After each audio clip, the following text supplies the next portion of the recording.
This courageous car has served me well, boys. I've crossed and I've recrossed this great country of ours dozens of times. Countless times, wonderful times over years of hard and strange labors. Years of yearning and receiving grace from all the wondrous places of the world.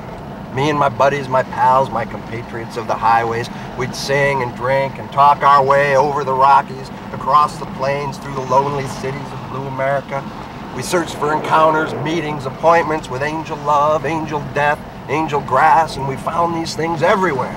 Ah, the magnificence of the actual car trip. In a matter of hours, from one ocean to another, roaring along just like the weather, or the sound, the mighty sea sound of all the blowers and all the factories and apartment houses in New York. Where are we going? A little further along the open highway, the highway that is unilluminated by street lights, unspoiled by stop signs. Stop signs are the enemy of the lonesome traveler. I always thought there was something romantic about running a stop sign. Hi. Coming to the party with us? We've been invited. Sorry, boys. That's all right. I love the nighttime. It gives us a chance to use the light of our souls to illuminate the world we travel through. Like Diogenes and his lantern, always searching for an honest man. What about love? Can you know it and still not feel it? And once you find it, can you keep it? Every person that you love or have loved expands your heart, becomes a part of your own personal rhythm. There is no escape. I don't understand, do you? I thought I understood the ambiguity of beauty. We should be at the party in no time, and I'll tell you a story to help pass the time. This is my Las Vegas story. It's a love story, so I know you'll like it. I remember I was in the desert, and it was like no Sinai desert, which is filled with Bedouin women and their mysteries. Now, this was a western desert with vacant metal buildings at the end of 20 miles of road leading to nowhere but the endless horizon, and inhabited by abandoned shells of what were once vehicles celebrating a solitary moment, forever frozen in an unchanging backdrop.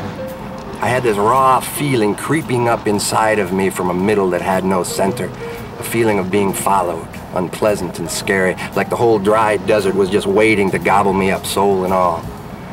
The desert can be a lonely place, but I wasn't feeling particularly lonely. Fact is, I yearned to find that solace of solitude I had come to know. I'd been in Las Vegas, and my empty pockets were proof. They were emptier than my empty belly, though my empty belly was stuffed with fear. I guess that can keep a man from starving for a little while. You see, in Las Vegas, I had seen through my hotel window a naked woman in another room being fondled by her 3 hoodlum brothers who kept whispering her name as they passed her from one to another. Penelope. Penelope, they said, and I thought to myself, my God, these men are her brothers. They're whispering her name, and I can hear this. She was beautiful. She reminded me of a high school teacher I once had who loved me because I was innocent, and whose love spoiled my innocence. I was innocent again that moment in Vegas. I ran into her room, a horror chamber, a beauty parlor, a memory bank, and was able to free her from their hungry hands.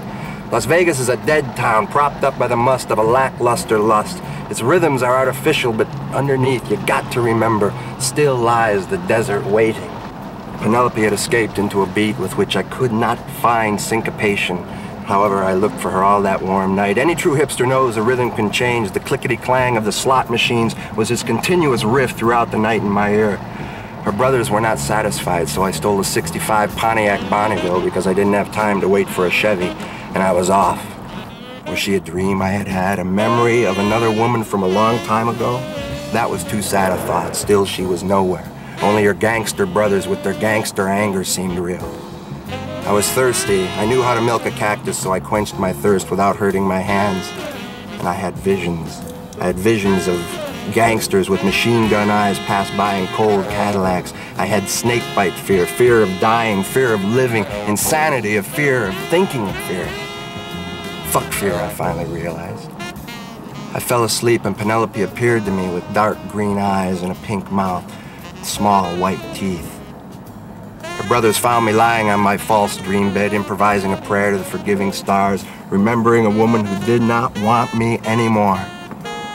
They wanted to know why I stole their Pontiac, and they wanted to know where their sister was. Then she is real, I said. They dressed me up like a Bedouin and they kicked me onto the hot streets of Vegas. Just then I saw her running. I chased her with the strength I had and then she was gone. like the end of a sax solo by Coltrane, just gone and leaving you with a feeling you never knew you could have.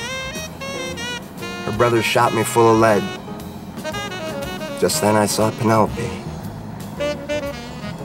No, I didn't.